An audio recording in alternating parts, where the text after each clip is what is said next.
جی، شکوہ کا پہلا بند ہے: کیوں زیاں کار بنوں سود فراموش رہوں،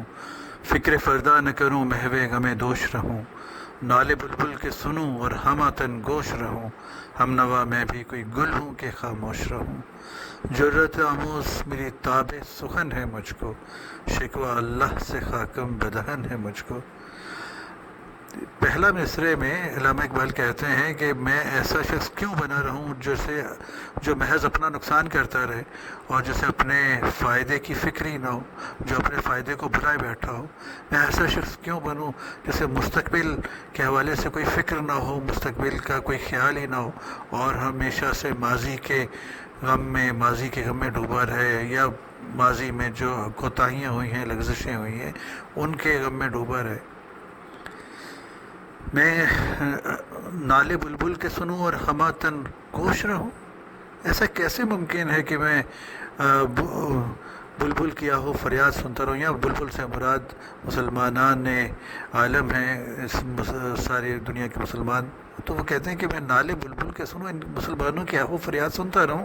اور ہمہ تن گوش رہوں، اور میں اس میں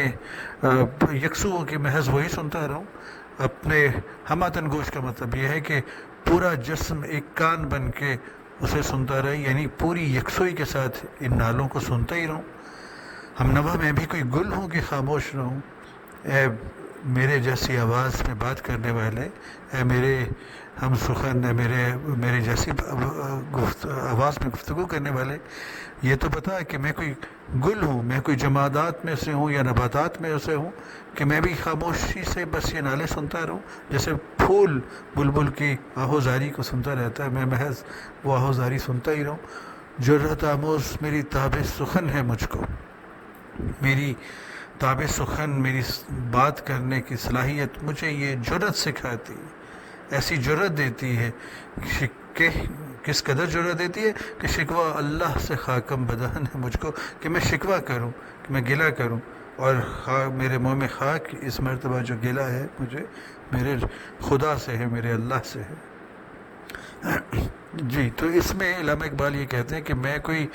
ایسا شخص تو نہیں ہوں کہ جو ہمیشہ اپنا نقصان کرتا رہوں اور جو ہمیشہ اپنے فائدے کو بھلائے بیٹھا رہے، جو مستقبل کو بھلائے بیٹھا رہے، جو ماضی کے غم میں ڈوبا رہے۔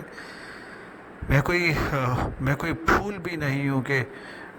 جمادات نہیں ہوں، نباتات نہیں ہوں کہ جو ریئیکٹ نہ کر سکوں، جو رد عمل نہ دے سکوں۔ جو میں آہوزاری اپنے ارد گرد سنتا ہوں، مجھے اس پہ کچھ نہ کچھ رد عمل دینا ہے، اور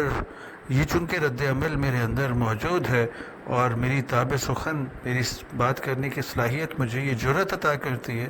کہ میں اپنی شکوہ بیان کروں، تو میں اس مرتبہ جو شکوہ کر رہا ہوں، جو گلہ کر رہا ہوں، وہ اللہ تعالیٰ کی ذات سے کر رہا ہوں۔ میرے منہ میں خاک، لیکن میں یہ شکوہ اللہ تعالیٰ سے کر رہا ہوں۔